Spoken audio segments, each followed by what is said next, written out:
membereskan yang tumpang tindih. Dan itu harus dimulai dari pemimpin yang punya komitmen untuk membereskan. Siapa dia? Pemimpin tertinggi, Presiden. Maka kalaulah kemudian kita bicara pertahanan yang ada di laut, maka sekian lembaga yang ngurus laut mesti disatukan dalam sebuah wadah Coast Guard. Ketika kita bicara keamanan dan tumpang tindih, maka keamanan wilayahnya ada di kepolisian. Saya mengapresiasi umpama dalam konteks terorisme, 2023 relatif tidak ada. Kita berikan apresiasi itu kepada kepolisian. Ketika kemudian terjadi pada situasi belahan Indonesia yang lain yang membutuhkan katakan bantuan dari TNI, maka disitulah kemudian on call mereka. Kami butuh bantuan, maka dibantu. Tapi pada sisi yang lain, pembenahan yang tumpang tindih ini di daerah sebenarnya juga bisa disupport agar keamanan bisa berjalan dengan baik.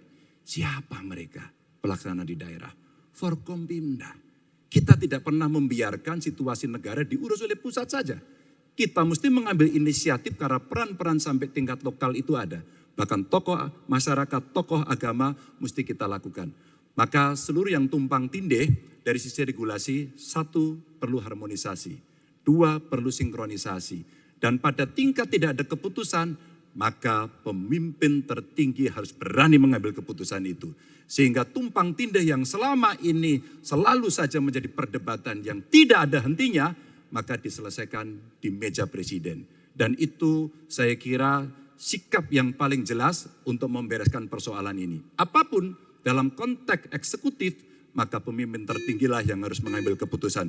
Kecuali kita mesti berbicara dengan DPR, maka kita akan duduk bersama untuk membicarakan secara regulatif. Waktunya Baik, terima kasih Pak Ganjar. ada waktunya, harap tenang. Kami persilakan kepada calon presiden nomor 1, Bapak Anies Baswedan untuk menanggapi jawaban dari Pak Ganjar dalam waktu 1 menit. Kami persilakan Pak Anies. Menurut hemat kami harus dirumuskan apa tantangan dan ancaman keamanan Indonesia di tahun-tahun ke depan. Dengan itu dirumuskan, maka kita tahu apa ancamannya. Lalu dari situ kemudian kita lihat bagaimana badan-badan yang selama ini ada diatur untuk merespon atas tantangan itu. Kalau kita hanya menata ulang tanpa memikirkan apa ancaman barunya, maka kita tidak lebih dari sekedar menyelesaikan urusan organisasi. Yang sesungguhnya dibutuhkan adalah bagaimana organisasi itu diatur untuk merespon tantangan. Jadi nomor 1 rumuskan itu. Kemudian yang kedua yang tidak kalah penting, libatkan semua unsur yang terbiasa di dalam menyusun ancaman tantangan organisasi. Sehingga kemudian penataan organisasi badan-badan bukan semata-mata karena selera pemimpin, tapi karena merespon atas ancaman itu. Dengan begitu penataannya akan sesuai kebutuhan. Terima kasih. Waktu 1 menit sudah habis. Baik, terima kasih. Selanjutnya giliran calon presiden nomor urut 2, Bapak Prabowo Subianto. Hadirin kami harap tenang terlebih dahulu. Ada waktunya untuk menanggapi jawaban dari Capres nomor urut 3. Waktu Bapak 1 menit dimulai ketika berbicara. Baik ya, sekali lagi saya harus mengatakan, saya kok banyak sependapat dengan Pak Ganjar. Jadi benar tumpang tindih harus diselesaikan oleh pimpinan tertinggi dan itu saya kira bisa ya.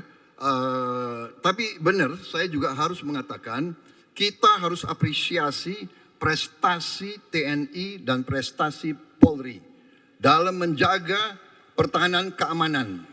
Dalam mengatasi berbagai peristiwa-peristiwa yang pelik, harus kita akui, menghadapi terorisme, bom Bali, Peloso, dan sebagainya.